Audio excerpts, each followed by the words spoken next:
Hello again, all you tubonauts out there, all 5 of you.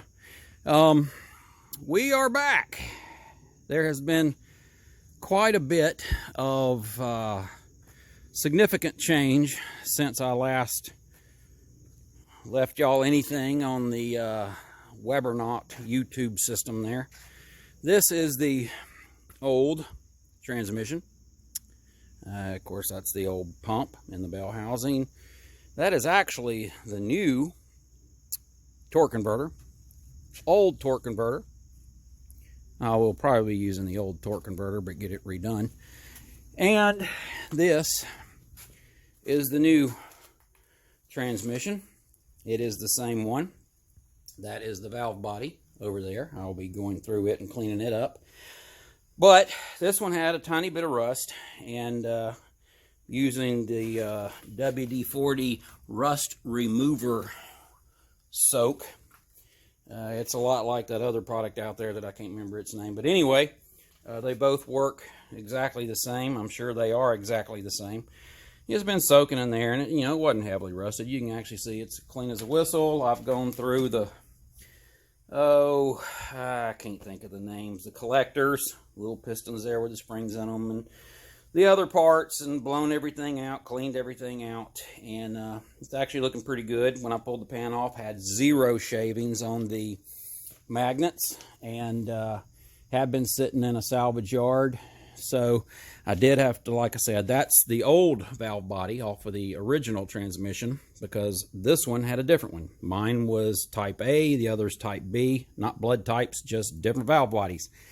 And the electrical system was a bit different, so I had to put on my old neutral switch, which is right there. Harness plugs into. Everything else plugs up the same, so I'll be using my old wiring harness, of course. So I essentially have that all switched over. That there's my wonderful Yamaha FJR motorcycle. Love that thing. Everything's good with it, thank God. Now, I did tell y'all that at one time I pulled the transmission, but I pulled the engine with it because I broke the flex plate, and it was my fault. I'm telling you, if you're ever going to take the transmission out of this thing, just pull the engine with it.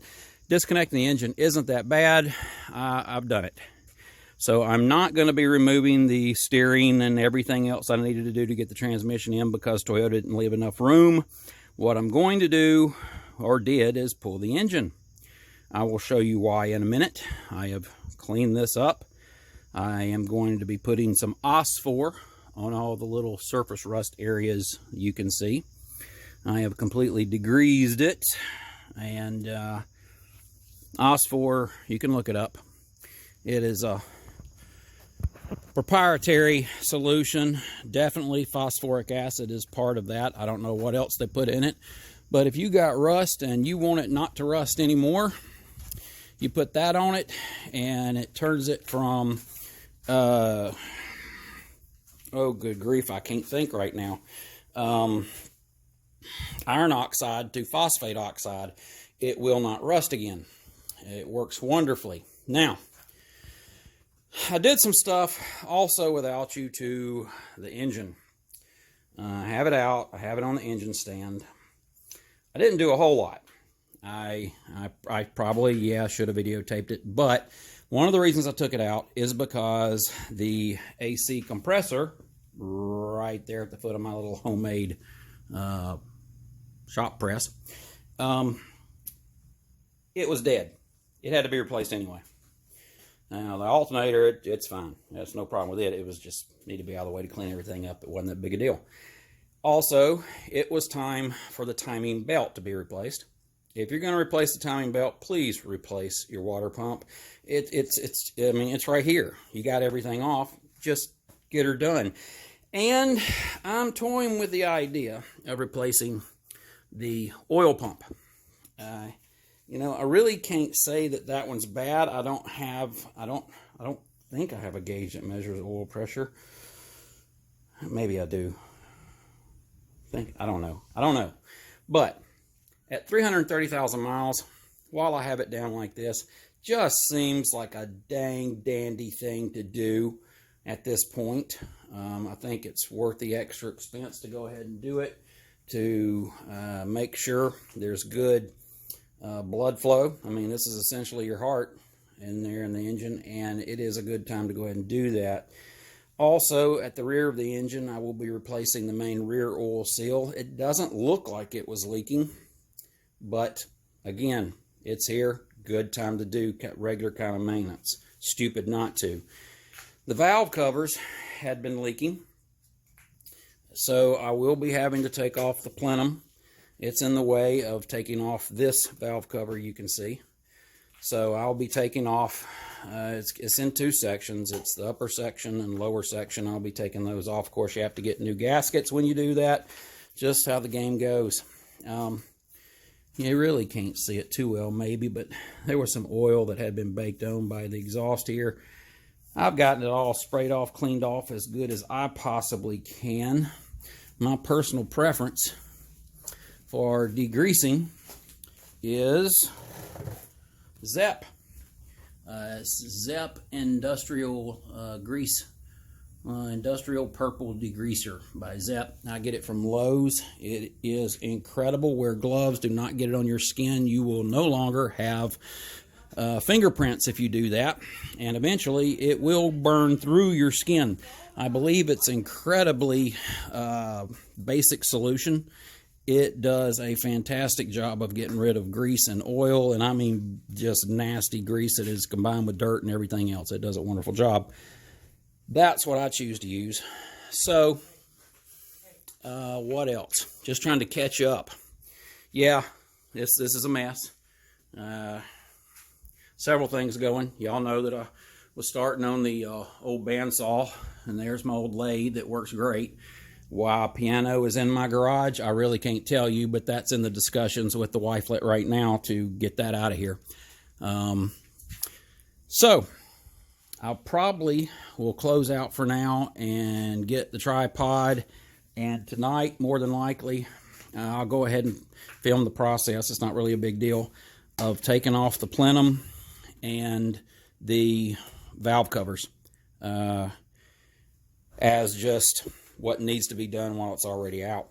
So I will see y'all back here in a bit, and eventually get this all put up on the Fat Thor site. Talk to y'all later. Bye. Hey, thought I'd show y'all something else before I get down to the stuff. Actually, I'm just distracting, buying my time. If you have time and you're so inclined, you can put some stuff together to make something better. This is a tank from an old Craftsman oilless air compressor. I learned I hate oilless air compressors, and I found on a Craigslist for this twin cylinder air pump.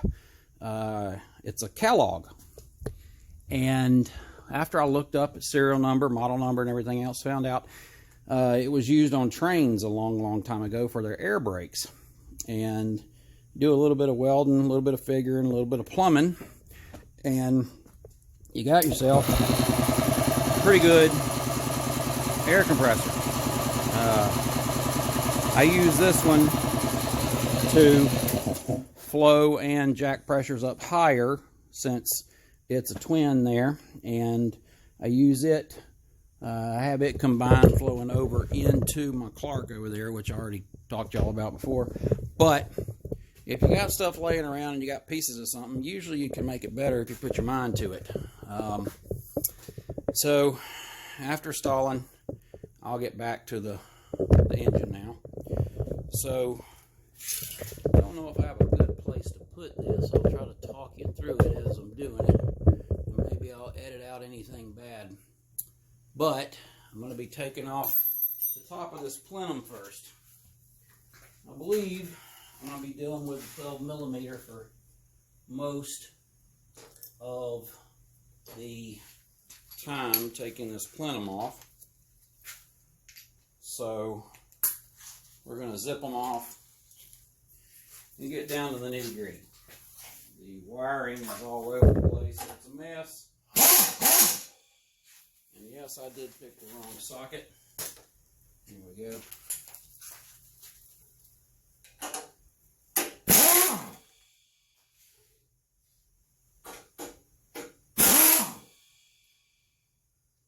Don't think, yeah, there is two. One there. And of course, they're going to hide one on the back side so that when it's in the truck, you can't see it. Okay, there's another one here. And I'm sure there's another because there's always one more. Here we go.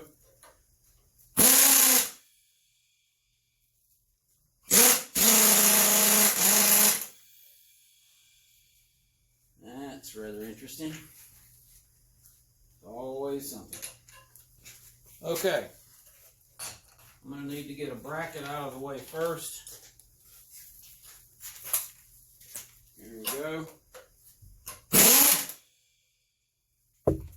Now maybe it will want to chooch along like it should. Or it could be just simply, there we go. Good. Okay. All the bolts and nuts are off the plenum.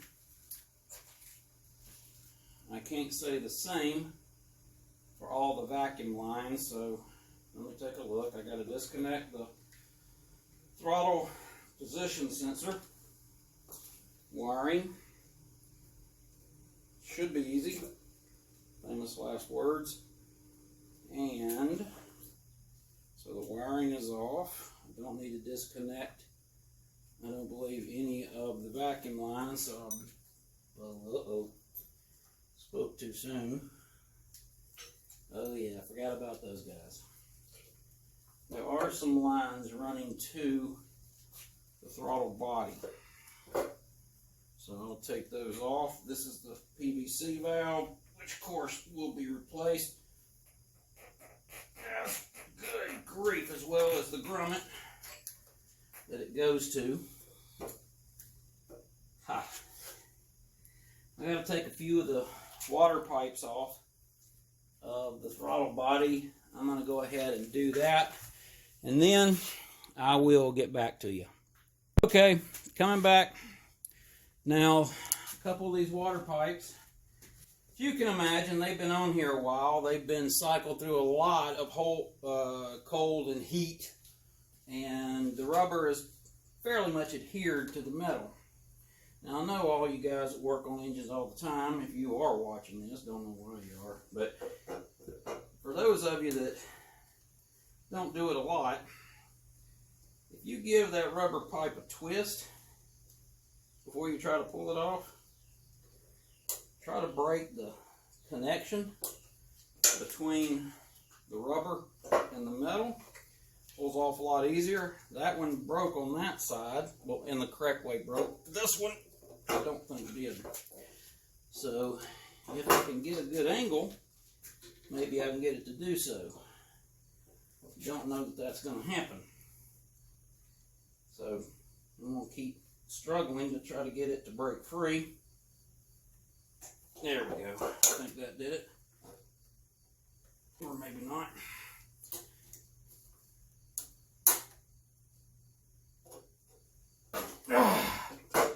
Whew. Either way, it's off now. Let's see if I missed anything. It feels like I have. Yes, I have. There's another hose. Completely hidden. And it wasn't going to be too much trouble. Oh, forgot about another electrical connector. Okay, top part of plenum is off.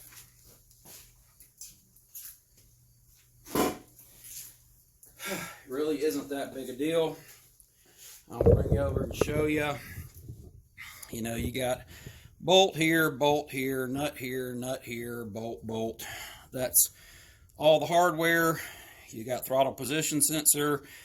You got this, which is part of your, I think, type choke system. I forget the name of all that.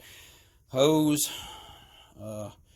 number one, on the posterior side, hose 2 on the anterior side, and then a hose on the bottom that goes with this mechanism for doing what would be on an electronic fuel system choke management for cold days starting it. Now we got to take off the bottom plenum because it's still covering up the valve cover.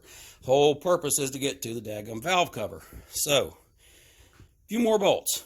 1, 2, 3, 4, and I know there's others that I'm not seeing, but anyway, got to take those off, and I will bring you back when that's done. Bringing you back quicker than I expected. One thing I like to do, and again, I'm attempting to talk to those that do anywhere from a lot of engine work to those that do not much at all. The leftover bolts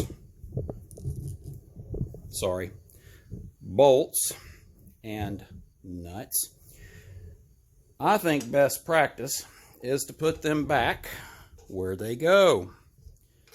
You don't have to label. Great, that's not where that goes. You don't have to label them, and when you put it back together, you don't really have to question. And in the days of cell phones, you can film everything you do, so you can reverse it if you get yourself in trouble. I think that's a dandy thing, personally. It's not exactly why I'm taping all this sort of stuff. What I have come to realize is things that I thought were common sense, I have learned are not common sense.